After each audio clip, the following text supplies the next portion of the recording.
کہ یہ ہے کہ اللہ ایک ہے، تمہارے معبود ایک ہے، اور پھر ایک ہونے کا کیا ہے فائدہ، آدمی سمجھ لے کہ ایک معبود کی میں پرستش کر رہا ہوں تو پھر اس سے ملنا بھی ہے، اس سے ملاقات بھی ہوگی.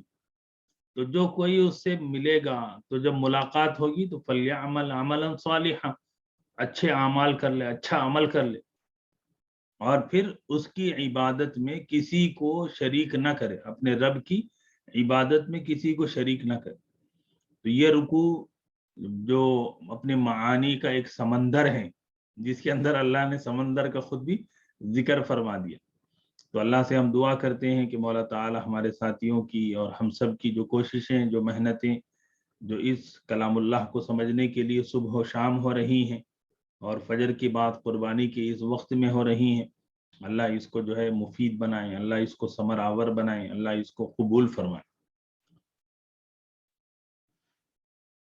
ہم لوگ سیرت النبی صلی اللہ علیہ وسلم شروع کیے ہیں، اور سیرت النبی صلی اللہ علیہ وسلم کے سلسلے میں نے آپ سے کہا تھا کہ سیرت النبی صلی اللہ علیہ وسلم ہم کو اس لیے جاننا ہے کہ اس سے ہم لوگوں کو ایک تسلسل سے جو ہے ساری چیزیں آ جائیں. یہ سیرت النبی صلی اللہ علیہ وسلم کے جو کتاب بندے کی ہے اس کو ہم نے اس نصاب کا حصہ بنایا ہے، اور بالکل 1.5 سال پہلے آپ جہاں میں نے آپ کو نصاب دیا تھا اس کے اندر اس کتاب کا نام بھی میں نے رکھا ہے. ایسا نہیں ہے کہ میں نے وقتی طور پہ اس کو طے کیا، بلکہ پورے نصاب کو ترتیب دیتے ہوئے میں نے یہ بات ذہن میں رکھی ہے کہ رسول اللہ صلی اللہ علیہ وسلم کی پوری سیرت طیبہ ہمارے ساتھیوں کے سامنے آ جائے، تاکہ ہم کو جو ہے سیرت طیبہ چونکہ صاحب قرآن ہے، سیرت طیبہ اسوہ حسنہ ہے، تو اس اعتبار سے اللہ کے رسول صلی اللہ علیہ وسلم کی تمام حیات مبارکہ پر ہماری نظر ہو، ساری چیزیں ہم کو سامنے آ جائیں تو انشاءاللہ بڑا فائدہ ہوگا، اور ہم جو ہے قصے کہانیاں نہیں بیان کریں. تو مجھے تعجب ہوتا ہے لوگوں کو دیکھ کر کہ قرآن مجید کی 114 صورتیں اور اللہ کے رسول صلی اللہ علیہ وسلم کی نبوت کے بعد کے 23 سال، اور اگر نبوت سے پہلے کے واقعات آپ ملا لیں تو 63 سال. تو اتنی اتھینٹک زندگی، اتنی اتھینٹک چیزیں ہمارے سامنے ہیں، لیکن ہم لوگ ہیں کہ قصے کہانیاں سناتے ہیں، ادھر ادھر کی جو ہے ہانکتے ہیں. کیا ضرورت ہے، کیا ضرورت ہے میرے بھائی کہ قرآن مجید کی ایک سورت کی آپ وضاحت کریں تو آپ کو 114 دن لگ جائیں، جبکہ سورہ بقرہ اور سورہ آل عمران، سورہ نساء، سورہ مائدہ تو ایک دن میں مکمل نہیں ہو بھائی. تو مطلب یہ کہ ہمارے پاس جو ثابت حقیقتیں ہیں، جن چیزوں کو اللہ اور اللہ کے رسول صلی اللہ علیہ وسلم کی زندگی میں ایک چلتا پھرتا قرآن ہے جس کو اللہ کے رسول صلی اللہ علیہ وسلم کے خلق حسنہ کہا گیا، اور ایک قرآن مجید جو حروف کی شکل میں. یہ دونوں چیزیں ہیں. حضرت عائشہ رضی اللہ تعالی عنہا سے یہی پوچھا گیا کیف کان خلق النبی صلی اللہ علیہ وسلم، کیف کان اخلاق النبی، رسول اللہ صلی اللہ علیہ وسلم کے اخلاق کیسے تھے. کیا جواب دیا ام المومنین، اتنی سمجھدار، اتنی ذہین، اتنی قابل. کیا جواب دیا؟ اما قرأت القرآن، کیا تم نے قرآن نہیں پڑھا؟ کہ قرآن کو اگر تم پڑھتے تو جو تم کو نظر آ جاتا کہ اللہ کے رسول صلی اللہ علیہ وسلم کے اخلاق کیا تھے، اللہ کے رسول صلی اللہ علیہ وسلم کا مقام کیا تھا. تو بہرحال یہ آسان سیرت النبی صلی اللہ علیہ وسلم آپ ساتھیوں کے پاس پہنچ چکی ہے، PDF میں بھی میں نے آپ کو شیئر کی ہے. تو سیرت النبی صلی اللہ علیہ وسلم کے سلسلے میں ہمارے یہاں کام ہوا ہے، اور بہت پیارا کام ہوا ہے، اور اتنا کام ہوا ہے کہ قرآن مجید کی سمجھنے کے بعد، یعنی تفسیری جو ہمارا ذخیرہ ہے، اس کے بعد سیرت النبی صلی اللہ علیہ وسلم ہمارا قیمتی سرمایہ ہے، اور ہر دور میں ہر اعتبار سے لکھا گیا ہے. بلکہ یہاں تک لکھا گیا ہے کہ اللہ کے رسول صلی اللہ علیہ وسلم کے اسفار میں کیا معمولات تھے، اللہ کے رسول صلی اللہ علیہ وسلم کے اسفار کن بنیادوں پر ہوئے تھے. بلکہ موجودہ دور میں جو جزیرت العرب ہیں اس کے ایک ایک چپے کے بارے میں، اور پھر اٹلس سیرت کے بارے میں ڈاکٹر شوقی ہیں، انہوں نے تو اللہ کے رسول صلی اللہ علیہ وسلم کے جو سفر ہوئے ہیں کن کن مقامات کے ہوئے ہیں. اور اسی طریقے سے تفہیم القرآن کے لکھتے وقت مولانا مودودی علیہ الرحمہ نے ان تمام مقامات کا اور پھر قرآنی مقامات کا بھی اور اسی طریقے سے اور بھی اٹلس آئے. تو یہ مجھے بتانا ہے، عرض کرنا ہے کہ کس قدر جو ہے نقش قدم ڈھونڈنے کی کوشش کی گئی، اور کیوں نہ ڈھونڈا جائے، اس لیے کہ اللہ کے رسول علیہ الصلاۃ والسلام کے اتباع اور آپ کی اطاعت اور آپ کے ایک ایک حکم کو سرمۂ بصیرت بنانے کا ہم کو حکم دیا گیا ہے. تو بہرحال یہ سیرت النبی صلی اللہ علیہ وسلم کا ایک مقدمہ ہم نے آپ سے پڑھنے کے لیے کہا تھا. ہمارے کوئی ساتھی نے یہ مقدمہ اگر پڑھا ہے تو اس کو 2-3 منٹ میں پیش کریں. جی کسی نے پڑھا ہے کیا؟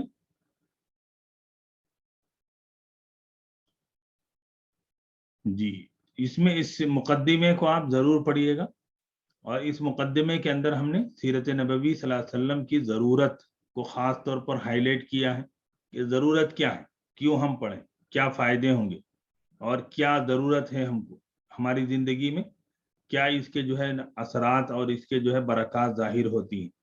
اور خاص طور پر کتاب کے بارے میں میں نے لکھا ہے کہ کتاب کس طریقے سے ہم نے ترتیب دی ہے، وہ بات ساری چیزیں آپ کے سامنے کھل کر آئیں. ابھی ہم جو اس کا آغاز کرتے ہیں تو آسان سیرت النبی صلی اللہ علیہ وسلم کا جو پہلا حصہ ہے وہ مبادیات سیرت، یعنی بنیادی چیزیں جن کا سیرت النبی صلی اللہ علیہ وسلم کے مطالعے کے آغاز سے پہلے جاننا ضروری ہے.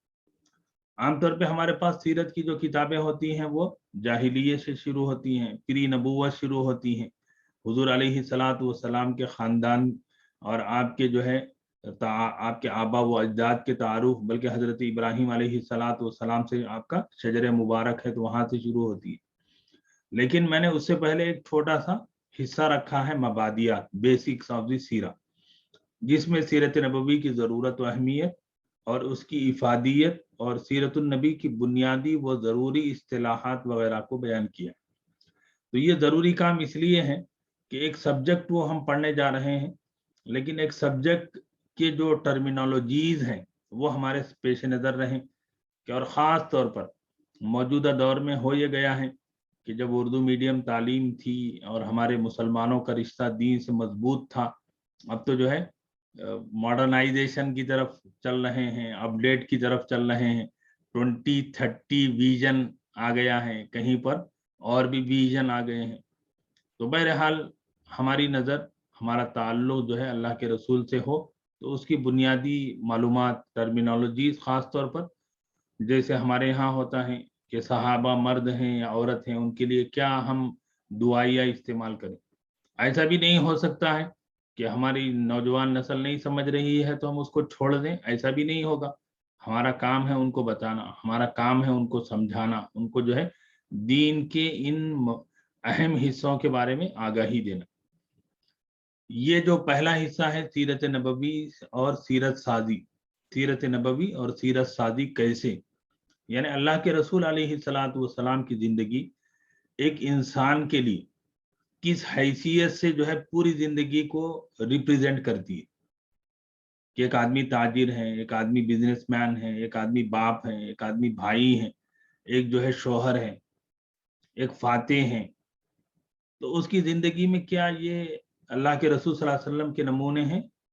تو یہاں میں نے ایک جو ہے اقتباس دیا ہے علامہ سید سلیمان ندوی رحمۃ اللہ علیہ، جو ہندوستان کے جو ہے ماشاءاللہ بڑے غیر معمولی قاضی تھے، عالم تھے، مصنف تھے. سیرت النبی پر انہوں نے کام کیا علامہ شبلی کے بعد. اور خاص طور پر خطبات سیرت ہیں. خطبات سیرت آپ کو کہیں سے مل جائے تو آپ لوگ ضرور پڑھیے کہ خطبات سیرت میں انہوں نے اللہ کے رسول صلی اللہ علیہ وسلم کی سیرت کو کئی حیثیت سے، یعنی موجودہ زمانے میں اللہ کے رسول صلی اللہ علیہ وسلم کی کامل کس طرح ہے، تاریخی اعتبار سے اللہ کے رسول صلی اللہ علیہ وسلم کے اس دنیا والوں پر احسانات کیا ہیں. ایک بہت اچھوتے انداز میں بہت بہترین خطبات انہوں نے دیے تھے، خطبات مدراس کے نام سے. تو اس کا ایک اقتباس میں نے پیش کیا ہے کہ اللہ کے رسول صلی اللہ علیہ وسلم کی زندگی ہر انسان کے لیے اور زندگی کے ہر مرحلے کے لیے بہترین رہنمائی. لیکن بات یہ ہے کہ وہاں رک کر ہم کو دیکھنا پڑے گا کہ اللہ کے رسول صلی اللہ علیہ وسلم بیٹے ہیں، شوہر ہیں، باپ ہیں، بھائی ہیں، استاد ہیں. تو کیا اللہ کے رسول صلی اللہ علیہ وسلم کا طرز عمل رہا ہے۔ اللہ کے رسول صلی اللہ علیہ وسلم کی سیرت طیبہ پر جیسا کہ میں نے عرض کیا کہ تفسیر قرآن کے بعد، اللہ کے کلام کے بعد مسلمانوں نے اللہ کے رسول صلی اللہ علیہ وسلم کی سیرت طیبہ پر بڑی گراں قدر خدمات انجام دی، بڑی محبتوں کے نذرانے پیش کیے۔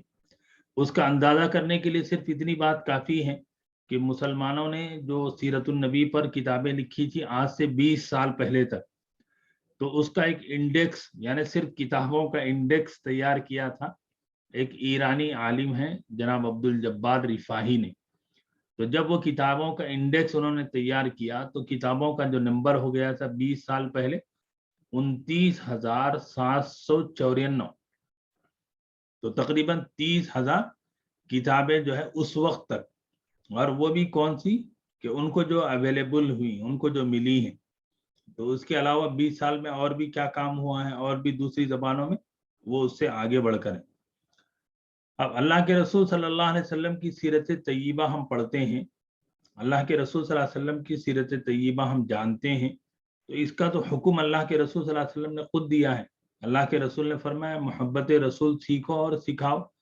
حدیث میں ہے ادبوا اولادکم ثلاث خصال، کہ اپنی اولاد کو 3 عادتیں سکھاؤ۔ ادبا مانے سکھانے کے معنی بھی آتے ہیں۔ کتنی عادتیں؟ 3 عادتیں، 3 خصلتیں، کہ ایک تو ہے حب نبیکم، اپنے نبی صلی اللہ علیہ وسلم کی محبت سکھاؤ۔ دوسری ہے حب اہل بیتی ہی، کیا اللہ کے رسول کے اہل بیت۔ اب یہاں پر بھی آ گئی دیکھیے ٹرمینالوجی، اہل بیت کون ہیں؟ تو اہل بیت کی محبت بھی سکھاؤ۔ اور تیسری چیز ہے قرآن مجید کی تلاوت سکھاؤ۔ اب دیکھیے کہ ایک آدمی جو ہے خود نہیں جانتا تو کیا سکھا پائے گا؟ تو اسی لیے میں نے ہیڈنگ لگائی خود بھی سیکھنا ہے اور سکھانا ہے۔ کہ محبت رسول سیکھنے کی اور سکھانے کی چیز، کہ محبت سے آدمی سب کچھ فدا کر دیتا ہے، اور محبت کب ہوتی ہے؟ جب واقفیت ہوتی ہے۔ تو اللہ کے رسول صلی اللہ علیہ وسلم سے محبت کرنے کو کہا جا رہا ہے، تو آدمی محبت کب کرے گا؟ تب جانے گا۔ محبت کب کرے گا؟ جب واقف ہوگا۔ محبت کب کرے گا؟ جب ان کے احسانات کا علم ہوگا۔ تو اسی لیے اللہ کے رسول صلی اللہ علیہ وسلم کی سیرت جو ہے ہم کو محبت تک پہنچائی۔ اور عربی میں ایک محاورہ ہے کہ من احب شیئا اکثر ذکرہ، جو کسی سے محبت کرتا ہے تو اس کا تذکرہ بھی بہت کرتا ہے۔ تو محبت کی ایک علامت ہے کہ ہم اللہ کے رسول صلی اللہ علیہ وسلم کا اپنے ہر عمل میں جو ہے حوالہ دیں، ہم کہیں کہ اللہ کے رسول نے ایسے فرمایا ہے۔ تو اسی لیے اللہ کے رسول صلی اللہ علیہ وسلم کی سیرت طیبہ جاننا ہے جو محبت کا ذریعہ ہے۔ آگے اللہ کے رسول صلی اللہ علیہ وسلم کے حقوق ہیں ہم پر کچھ ذمہ داریاں ہیں کہ اللہ کے رسول صلی اللہ علیہ وسلم کے حق کیا ہیں۔ پہلا حق تو یہ ہے کہ اللہ کے رسول صلی اللہ علیہ وسلم پر ایمان لایا جائے۔ سورہ اعراف آیت نمبر 157 میں آمینو بھی، کہ نبی پر ایمان سارے انسانوں کو ایمان لانا۔ ایک تو مسلمان نے ساری انسانیت کو، جیسے اللہ رب العالمین ہے، رسول رحمت للعالمین ہے، اللہ رب الناس ہے، قل اعوذ برب الناس ملک الناس الہ الناس۔ تو اللہ تبارک و تعالیٰ کے رسول جو ہے وہ رسول الناس ہیں، رسول الناس جمیعا ہیں، کہ تاکید ہے کہ میں سارے انسانوں کے لیے آیا ہوں۔ تو آپ صلی اللہ علیہ وسلم کا پہلا حق تو آپ کی رسالت کا ماننا ہے۔ اب جب رسالت کو ہم نے مان لیا تو اب ہمارے ذمے کیا حقوق ہیں؟ دوسرا حق ہے کہ آپ کا ادب و احترام کرنا، سورہ اعراف آیت نمبر 157۔ تیسرا ہے آپ صلی اللہ علیہ وسلم کی اطاعت کرنا، آپ صلی اللہ علیہ وسلم کے احکام کو، آپ کے حکم کو ماننا، اطاعت، بس سر تسلیم خم کر دینا ہے۔ اور چوتھا ہے کہ آپ کے فیصلوں کو اپنے اختلافات میں حکم بنانا ہے، کہ ہمارے کوئی بھی اختلافات ہیں، ہمارے کوئی بھی ڈسپیوٹس ہیں۔ پانچواں ہے آپ صلی اللہ علیہ وسلم سے دنیا کی ہر چیز حتیٰ کہ اپنی جان، اپنے مال، والدین، اولاد سے زیادہ محبت کرنا۔ چھٹواں حق ہے آپ صلی اللہ علیہ وسلم کی اتباع کرنا۔ تیسری چیز، اور یہ چھٹویں چیز میں آپ کو تھوڑا سا شاید کنفیوژن ہوگا، کہ اطاعت کے معنی بھی وہی ہیں، اتباع کے معنی بھی وہی ہیں۔ اطاعت اور اتباع میں تھوڑا سا فرق ہے۔ کیا ہے؟ کہ دونوں کے معنی ہیں اوبیڈینس، اوبیڈینٹ ہونا، اوبیڈینس کرنا۔ لیکن اطاعت اور اتباع میں فرق یہ ہے کہ اللہ کے رسول علیہ السلام نے جیسے اس کام کو کیا ہے ویسے کرنا، کیسے کرنے کا حکم دیا ہے ویسے کرنا۔ تو اس کی ایک چھوٹی سی مثال ہم دنیاوی اعتبار سے دیکھ سکتے ہیں کہ آپ نے اپنے ایک ساتھی سے کہا کہ بھائی آپ کو فلاں مقام پہنچنا ہے، اور پہنچنے کے لیے راستہ بھی بتا دیا. تو دو بیٹے ہیں جو وہ کام کرتے ہیں، دونوں بھی منزل پہنچتے ہیں. ایک بیٹا دوسرے راستے سے آتا ہے جو باپ نے نہیں بتایا ہے، اور دوسرا بیٹا وہ ہے جو اسی راستے سے آتا ہے جس راستے کا نام لے کر باپ نے کہا ہے. تو جو دوسرا بیٹا راستے پر آیا ہے باپ کے بتائے، اس نے اتباع بھی کی اور اطاعت بھی کی. اطاعت کی کہ وہاں پر پہنچ گیا منزل پر. اور دوسرا کیا ہے کہ جس نے اپنے باپ کے حکم کو پورا کیا وہ منزل پہ پہنچ گیا، لیکن وہ راستے سے نہیں دوسرے راستے سے گیا، تو اس نے اتباع نہیں کی. یہ واقعات اللہ کے رسول صلی اللہ علیہ وسلم کے اس اعتبار سے کہ جس کام کو جس انداز میں کرنے کا حکم دیا. جیسے ہمارے یہاں دیکھیں آپ تو نکاح کے معاملے ہیں کہ نکاح کرنا سنت ہے، لیکن اللہ کے رسول صلی اللہ علیہ وسلم نے نکاح کس اینگل میں کیا وہاں اتباع نہیں ہو رہی. نکاح تو سبھی ہو رہے ہیں کہ ہر نوجوان، ہر لڑکی لڑکے کے مسلمان ہیں، ماں باپ نکاح کر رہے ہیں، سب اطاعت تو ہے نا. کہ اللہ کے رسول نے فرمایا نکاح میں سنتی، اطاعت ہو رہی ہے سنت کے نکاح میں، نکاح کی سنت میں اطاعت ہو رہی ہے، لیکن اتباع نہیں ہو رہی. کہ اللہ کے رسول صلی اللہ علیہ وسلم نے جس سادگی سے نکاح کی، اللہ کے رسول نے کیا فرمایا، ان ایسر النکاح، ان بہترین نکاح وہ ہے جس میں خرچہ کم سے کم ہو، ایکسپینسز کم سے کم ہو. تو یہ اتباع ہے. ساتویں چیز ہے آپ صلی اللہ علیہ وسلم کی نصرت کرنا، کہ آپ صلی اللہ علیہ وسلم کی مدد کرنا. اور اسی لیے انصار کا بڑا مقام ہے. ایک حدیث میں تو ایک بار اللہ کے رسول نے فرمایا لولا لولا لولا الحجرت لکنت انصاری، کہ اگر ہجرت جیسی اگر عبادت اور ہجرت جیسا جو ہے عمل نہ ہوتا تو میں پسند کرتا کہ میں ایک انصاری ہوتا. تو اللہ کے رسول کی انصاری صحابہ نے جو مدد کی اور نصرت کا جو حکم دیا گیا ہے کہ وہ تو اللہ کے رسول صلی اللہ علیہ وسلم کی حیات مبارکہ میں انہوں نے پریکٹیکل کیا. بعد میں آپ صلی اللہ علیہ وسلم کے دین کے لیے، آپ کے مشن کے لیے مدد کرنا. 8واں ہے دعوت دینا. دعوت اسلام کی، دعوت قرآن کی. یہ بات تو ہم کو انڈرسٹوڈ ہے نا کہ ہم سمجھتے ہیں کہ ہاں صاحب ٹھیک قرآن کی دعوت دینا ہے، ہاں صاحب اسلام کی دعوت دینا ہے. لیکن اذان پر غور کریے آپ کہ اشہد اللہ الہ الا اللہ، مؤذن بآواز بلند کہتا ہے، سارے محلے میں آواز لگاتا ہے اشہد اللہ الہ، اشہد ان محمد رسول اللہ، کہ اللہ کے رسول کی دعوت دے رہا ہے وہ. اور اس دعوت کو حدیث میں کیا کہا گیا، اللہم رب ہذہ الدعوت التامہ، کہ کمپلیٹ دعوت ہے. اسلام کی جو دعوت ہے جو پہنچائی جا رہی ہے کہ وہ کمپلیٹ دعوت ہے، توحید ہے، رسالت ہے، کامیابی، اس انسانوں کو کامیابی کی طرف بلانا ہے. الصلاۃ خیر من النوم، ایک کمپلیٹ دعوت ہے کہ اپنی پسند اور مرغوبات کو چھوڑ کر اللہ کے حکم پر آ جاؤ، جمع ہو جاؤ. تو اللہ کے رسول کی دعوت دینا یہ بھی ایک اللہ کے رسول صلی اللہ علیہ وسلم کے ہم پر حق ہے. 9واں ہے آپ صلی اللہ علیہ وسلم کو نمونہ بنانا. 10واں ہے آپ کی بات پہنچانا، بلغوا عنی ولو آیا. اسی لیے ہم دیکھتے ہیں کہ صحابہ سے چھوٹی چھوٹی حدیثیں، چھوٹی چھوٹی مختصر، لیکن انہوں نے پہنچائی. اور 11واں ہے آپ صلی اللہ علیہ وسلم کی سنتوں پر عمل کرنا، کہ سنتوں کو جانے گا آدمی تبھی تو جو ہے اس پر عمل کر سکے گا. اور 12ویں آخری چیز ہے کہ آپ صلی اللہ علیہ وسلم کا نام نامی اس میں گرامی آئے، پڑھیں، سنیں. تو درود شریف پڑھنا، اللہم صلی علی محمد وعلی آل محمد وبارک وسلم. تو اس طریقے سے یہ ایک مختصر سا جائزہ، مختصر سا جو ہے حصہ ہمارے سامنے آیا ہے. اور انشاءاللہ العزیز جتنی چیزیں میں پڑھ رہا ہوں اس کو خلاصے کے طور پر آپ لوگ لکھ لیجئے گا، اور آپ کو جمعہ تک، آئندہ جمعہ تک مقدمہ پڑھنا ہے. اور یہ جو چیزیں ہیں اس کے اوپر 1-2 مرتبہ آپ نظر کریں گے تو انشاءاللہ فائدہ ہو. اور میری خواہش یہ تھی کہ آج بھی سبق ہو، کیونکہ الحمدللہ اب آگے کا جو پروگرام ہے الحمدللہ ہم نے ریاض الصالحین، کتاب الاخلاص، باب الاخلاص مکمل کر لیا ہے. اللہ کے رسول کی دعاؤں کا حصہ ہم نے مکمل کر لیا ہے. تو اب ریاض الصالحین تو دیکھیں گے. اب رہ گیا کہ تفسیر کا جو حصہ ہے وہ بھی ہم نے مکمل کر لیا ہے، کہ سورہ یاسین، سورہ کہف اور 30واں پارہ مکمل ہو گئے. تو انشاءاللہ العزیز آئندہ سے جو درس قرآن کی اور ہفتے کی جمعے کی جو ہماری ترتیب ہوگی اس میں انشاءاللہ ہم لوگ سیرت النبی صلی اللہ علیہ وسلم کو زیادہ سے زیادہ پڑھیں گے اور سبق بھی کنٹینیو ہوگا، کیونکہ اب ہمارے پاس صرف 2 مہینے ہیں، کل سے نیا سال ہے، جنوری ہے، تو جنوری اور فروری 2 مہینے ہیں، تو 2 مہینے ہیں اور تقریباً 11 اسباق باقی ہیں، تو اسی لیے ہم کو زیادہ سے زیادہ پڑھنا پڑے گا، تب کہیں جا کر ہم لوگ اپنے ٹارگیٹ کو اچیو کر سکتے ہیں۔ جی اگر کوئی اور مشورہ ہو تو بتائیے۔ یہ مارچ میں جو آپ رکھ رہے ہیں نا وہ تقسیم اسناد کا، جی اس جی کا جی بھی ذرا ایک بتا دیجیے نا، کیا ہے لوگوں کو معلوم ہو جائے۔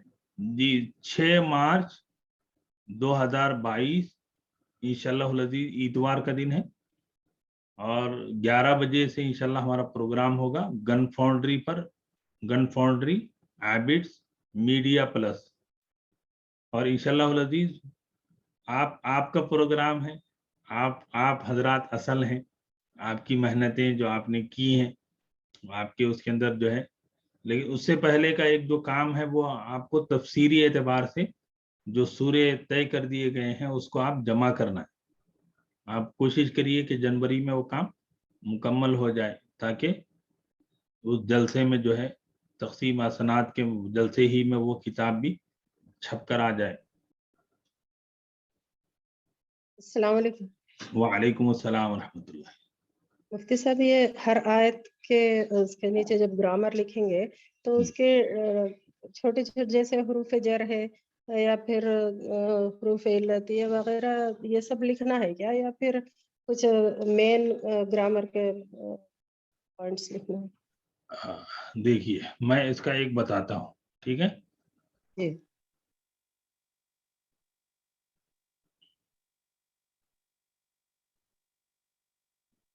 ایک منٹ رک جائیے، میں تھوڑا سا پانی پی لوں۔ اللہ اکبر، اللہ۔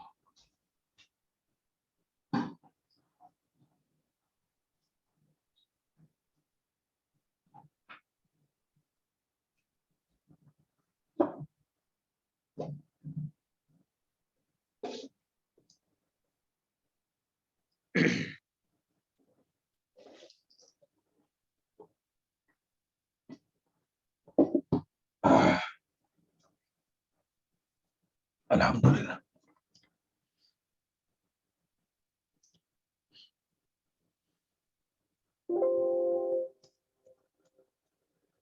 جی یہ آپ کی اسکرین پر میں نے ان پیج کھولا ہے، ٹھیک ہے، ابھی آ رہا ہے، ایک جی آگے۔ تو یہاں پر ہم لوگ مان لیجئے کہ ایک سورت ہم لوگ لیتے ہیں، تبارک الذی، ٹھیک ہے، یہ ہو گیا تبارک الذی بیدہ الملک۔ تو یہ ابھی تک جو کام ہوا ہے، جو میری نظر سے گزرا ہے، جو کام میں نے دیکھے ہیں، وہ تو یہ ہے کہ نیچے بابرکت ہوا، بابرکت ہوئی تبارکہ کے بعد، ٹھیک ہے، الذی وہ ذات، بی مانے لیے، ہاں جس کے، یدی ہی ہاتھ، ہی اس کے، الملک حکومت۔ تو ابھی تک جو کام ہوا ہے یہ اس طریقے کا کام ہوا ہے، ٹھیک ہے، کہ اس کے اندر اب تک ہم لوگوں نے جو ہے لفظی ترجمہ اس کا کرنے کی کوشش کی ہے، اور کچھ کام ہوا ہے تو رواں ترجمہ کرنے کی کوشش کی گئی۔ میرے ذہن میں یہ چاہتا ہوں کہ چونکہ آپ لوگوں نے پڑھا ہے نا 1.5 سال تک، تو 1.5 سال تک آپ نے پڑھا ہے، تو اس کو تھوڑا سا آپ ایک کام کے طور پہ، تو تبارکہ کے نیچے آپ لکھ دیجئے کہ یہ کیا بن رہا ہے۔ تبارکہ آپ لکھیں گے کہ فعل ماضی ہے، اوکے، پھر اس کے بعد جو ہے یہ الذی اسم موصول ہے، ٹھیک ہے، بی حرف جر ہے، یدن اسم ہے مجرور ہے، ہی جو ہے وہ ضمیر ہے، الملک یہ تبارکہ کی بیدی ہی کی جو ہے خبر ہے، تو یہ اس کو اس میں بھی آپ لکھ سکتے ہیں. تو اتنا بھی اگر آپ کریں گے تو کم سے کم میرا یہ ہے مقصد یہ ہے کہ ہمارے جتنے ساتھی پڑھ رہے ہیں اس لفظ کی ہم کو جو ہے انالیسز آئے. مولانا ایسا نیچے لکھے تو پلیس ایڈجسٹ نہیں ہوتی نا مولانا. نہیں، اس کو اب کیا کرنا پڑے گا کام. اب یہاں پہ آپ جو میں نے لکھا ہے نا اس کو آپ بنانا پڑے گا باکسز میں. ٹھیک ہے، تو یہ 3 باکس بن جائیں گے. تبارکہ کا ایک باکس بن گیا، اس کا لفظی ترجمہ کا ایک باکس بن گیا، اور اس کا گرامیٹیکل انالیسس کا جو ہے تیسرا باکس بن گیا. ٹھیک ہے، تو آپ جو ہے رننگ جگہ اس کو چھوڑتے ہوئے جو کام میں نے بھیجا ہے اس کو آپ نے دیکھا ہے، تو وہاں پر جو ہے لفظی ترجمہ ہے صرف، اس کی گرامیٹیکل انالیسس نہیں ہے. جی ایسا کام میں چاہتا ہوں کہ ہو، تاکہ چونکہ جو ہے ایک پارے کا اس طریقے سے اگر کام ہو رہا ہے تو اس سے فائدہ کیا ہوگا کہ آپ ایک سورے کا کریں گے لیکن آپ کے جو ساتھی ہیں وہ سارے مل کے تقریباً 1.5 پارے کے قریب ہو جا رہا ہے. پھر اس آیت کا رواں ترجمہ بھی. ہاں، اب رہ گیا معاملہ جو ہے رواں ترجمہ کی. چونکہ لفظی ترجمہ آ گیا تو بات سمجھ میں آ جا رہی ہے نا، پھر رواں ترجمہ کریں گے کافی بڑھ جائے. تو صرف آپ کو کیا کرنا ہے، یہ 1 2 یہ 3 کام کر دیجئے. شروعات میں سورے کا تعارف کروا دیجئے، آخر میں سورے کا پیام دے دیجئے، بس. مولانا تشریح رہیں گی، تشریح مختصر. ہاں تشریح رکھیے. آخر میں جو ہے یا ایک رکوع کو یا سبجیکٹ وائز آیتیں آپ لے لیجئے. حافظ صاحب دیکھیے وہ جو باقیہ صاحبہ فرما رہی ہیں وہ اس میں جان یہ ہے کہ رواں ترجمہ رہنے سے بات یعنی جس انداز سے آ رہی ہے نا وہ واضح ہو جائے گی. یہ ٹوٹنے سے وہ بات میں جو ہے اچھی روانی نہیں آ رہی، جان نہیں آ رہی. اچھی بات. چلیے آپ مشورہ کر لیجئے، لیکن جو ہے رواں ترجمہ بھی ایک ہو جائے تو اس میں ایک بیوٹی نئی چیز آئے گی. اچھا اب تک دیکھیے، کسی نے نہیں کیا ہے. ہاں یہ کیا کر دیجئے کہ یہ چوتھی چیز یہاں پہ آپ ایڈ کر دیجئے رواں ترجمہ. اوکے ٹھیک ہے. پیپرز میں بنانا ہے اس کو یا پھر بک الگ سے بک مینٹین کرنا پڑے گا اس کے لیے؟ ہاں ابھی آ رہا ہوں. تو یہ 4 چیزیں ہو گئی، 1 2 3 4. ٹھیک ہے، اور ابھی جیسے فارحہ صاحبہ نے کہی ہے ایک بات، تو یہ سورۃ الملک ہم لوگ پڑھ رہے ہیں. ٹھیک ہے، تو آپ کو لگتا ہے کہ سورۃ الملک پورے سورے کے اندر جو ہے 5 موضوع آئے ہیں، تو آپ کیا کریے ایک موضوع کی آیات لے لیجیے. ٹھیک ہے، ایک موضوع کی آیات لے لیجیے. ایک موضوع کی آیات آپ لے کے کیا کریں گے، تو ان کا جو لفظی ترجمہ، پھر رواں ترجمہ، گرامیٹیکل انالیسس، یہ سب چیزیں کریں گے. اس کے بعد جو ہے اس کا جو ہے تشریح لکھ دیجیے. ٹھیک ہے، یہ تو بہت شاندار کام ہوگا، لیکن کرنا نا ٹف جاب ہے. انشاءاللہ کریں گے. ہاں تو اب یہ اس طریقے سے کام ہوگا نا، تو کام ہم کو جو ہے جیسے ہم لوگ ابو سعید صاحب ہم لوگ بھرتی کا کام ہم کو نہیں کرنا، کہ ہم کو جو ہے تھوڑا سا آپ کام کو جو ہے ابھی یہ کام طے ہو گیا کہ پہلے تو جو ہے آپ ایک سورے کا تعارف دے دیجیے. اس کے بعد اس سورے سے متعلق آپ نے دیکھا ہے سورۃ القلم آپ لے رہے ہیں، تو سورۃ القلم میں اللہ کے رسول صلی اللہ علیہ وسلم کے اخلاق ہیں، پھر منافقین منکرین کے جو ہے دعوے ہیں. تو ایک موضوع سے جو ہے 12 آیتیں آ گئی، تو اس کو آپ لے لیجئے، وہ موضوع کے متعلق آیات، پھر اس کی تشریح، پھر ختم. پھر آخر میں سورے کا خلاصہ اور سورے کا موجودہ دور میں ہم کو کیا سبق ہے. تو یہ چیز تو آلریڈی آپ کے سامنے آ چکی ہے. میں سمجھتا ہوں آج جو ہے کام پوری طریقے سے آپ کے سامنے صاف ہو چکا ہے، کام جو ہے واضح ہو چکا ہے کہ کس طرح ہم کو کرنا ہے. ٹھیک ہے انشاءاللہ. جی. ابھی رابعہ مبین صاحب آپ نے پوچھا ہے تو آپ باضابطہ تھیسس کے جیسے تھیسس کی طرح کام کریے، کہ جیسے ہمارے یہاں ہم لوگ یہ M A M Phil P H Ds میں 30 تھیسس جو ہیں ہمارے اپنے کیا کہتے ہیں تحقیقی جو مقالے ہوتے ہیں اس کو ہم کرتے ہیں. تو پورے اہتمام سے آپ کریے گا. مولانا پھر PDF فارم میں بھیجنا پڑے گا نا یا آپ کو شاید؟